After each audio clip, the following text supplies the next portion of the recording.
Being lead designer at Lionhead's actually an interesting job because we have one of the industry design luminaries working here in Peter Molyneux.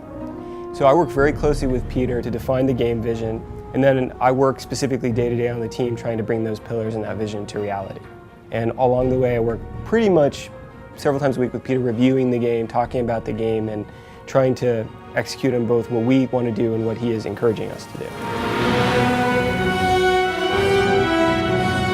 You're still going to be a hero. You're still going to have swords, you're still going to have guns, you're still going to have magic. But this time you're going to be leading a country as well as that. We're not going to make it easy for you though. There are going to be challenges in your rule. Like many of us have seen, the leaders that we elect in today's world often age badly in the first couple of weeks when they realise the enormity of the problem that they're taking on. We have always been a game that tries to be fairly accessible and something that hits a broader audience. So with Fable 3, what we're doing is keeping that foremost when we're thinking about building it. But those that are long-term Fable fans won't be disappointed. Everything that they've loved about the Fable franchise will still be there. A role-playing game is all about, this is me playing the role of a hero and a king or a queen. It's really about not getting rid of every element of an RPG, but certainly making it something that people who aren't interested in that side of things will still enjoy. New technology in Fable 3, I think the main thing for me is Simon nodding in the background. The tools are actually a bit slower at the moment, so I probably wouldn't want to talk about that. We've got a real issue with that. Move on. Obviously, with Fable 2 we had a stable code base to work from, so we've mostly been working on new cool things to go and put into the game. One of the things that people have come to expect from Fable is innovation. And in Fable 3, we've really pushed the boat out. We've totally looked at the Morph system, thrown it all away and started again.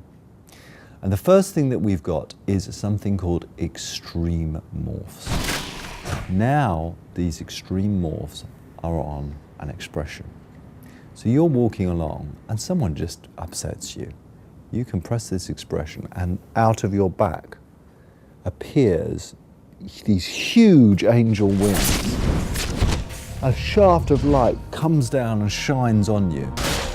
Everyone around you steps back and, oh my goodness, there you're showing your true character off. Aggressive,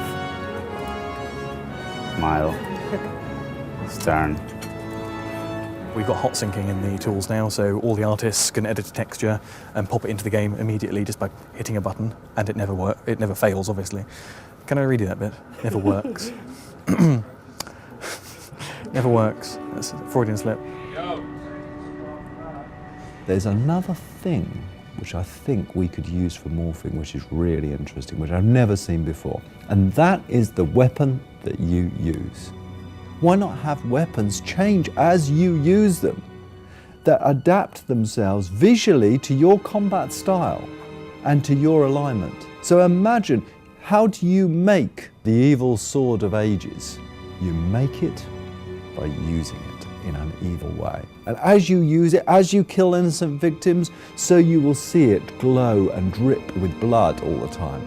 I want everybody in the world to have unique weapons. As we teach you our new way of doing weapon customization, we need to think about how we teach that to the player, making sure that every facet of it makes sense, is clear, is understandable, isn't too complicated, but is deep enough, and all of that is very hard, very challenging, but it's also very fun. More excitingly is with the lighting system. In Fable 2, I think, to generate the lighting for all the levels took a bank of 6 very, very powerful machines, 7 days to generate all the lighting for everything. Today we've got a bank of 1 machine which generates all the levels in 5 hours, which is a lot better. We've also been looking at how you express yourself, and we're giving you the ability to touch things. Now this may sound strange, but imagine this, being able to reach out and touch your girlfriend in the game, being able to hold, persuade, pull, push, all that can be done dynamically. There is a fantastic amount of fighting and great combat and a really swift, pacey storyline, which is really engaging and really snappy. Fable 3 is going to be a damn good adventure.